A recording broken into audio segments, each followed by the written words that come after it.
When you're looking to buy a new audio mixer, the big question is always whether to go analog or digital. And here's the thing. In most cases, a digital console is going to be the better option. In general, they're just more powerful, flexible, and packed with more features.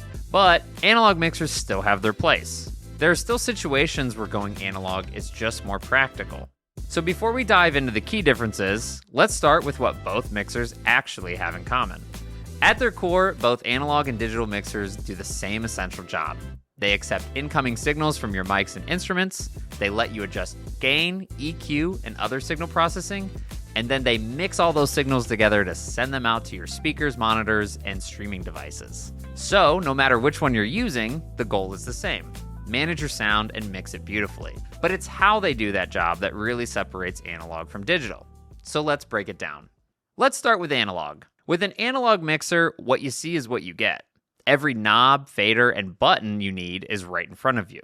There's no menus, layers, or touch screens. That tactile workflow is amazing for people who just want to mix without navigating through a bunch of complicated screens or menus or worrying about software crashes. Analog mixers are also generally more affordable, especially for smaller organizations. Now, where analog starts to show its limits is in its flexibility. Your ability to route signals is usually fixed, so what you see on the board is what you're going to get. You can't easily reassign outputs or patch signals around like you can on a digital console. And when it comes to processing power, analog consoles rely on their circuitry, not DSP chips. So you won't always find built-in compressors, reverbs, or delays like you would with a digital mixer. Now let's talk about digital mixers. Like I mentioned earlier, digital mixers are generally a better option because you can just do so much more with them. For starters, they let you save and recall entire mixes instantly. You can set up a mix for your band rehearsal, store it as a scene, and then recall it later for a live show. They also pack a ton of audio processing horsepower under the hood, thanks to DSP, which stands for Digital Signal Processing.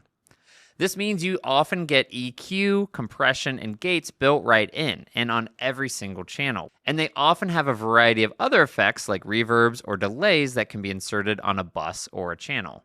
And when it comes to routing options, it's basically unlimited. You can send audio anywhere, to monitors, live stream feeds, recording interfaces, or outboard gear. And it's all configurable inside the console. Plus, most digital mixers allow you to record to an SD card, a USB drive, or directly to your computer. And since many models support firmware updates, they can actually get better with time. With a digital mixer, you can adjust the mix from anywhere in the room or anywhere in the world. Using an app like MixingStation, you can walk around the room with an iPad and tweak the sound right from the audience's perspective. And with Remote Mix, you can even manage your mix or your live stream audio from anywhere with an internet connection. So when it comes to choosing the right mixer, it really depends on your environment, your team, and your needs. If you're working with a simple setup, like a podcast studio, a small conference with only a couple mics, or a student-run broadcast program, an analog mixer is a great choice and perfect for learning the basics of audio mixing. But if you're producing live music multiple times a week and managing multiple mixes for your band, your live stream, and your in-ear monitors, then a digital mixer is going to make your life so much easier. At the end of the day, both analog and digital mixers get the job done. They just take different paths to get there. If you want something simple, tactile, and affordable, go analog. If you want flexibility, recall, and audio horsepower, go digital. And if you're looking for a way to take your digital mixing to the next level, make sure to check out MixingStation and Remote Mix. It makes managing your live mix easier than ever, from wherever you are. So what do you prefer, analog or digital? Let us know in the comments below, and if you're still not sure which is best for you, ask away. Thanks for watching, and happy mixing.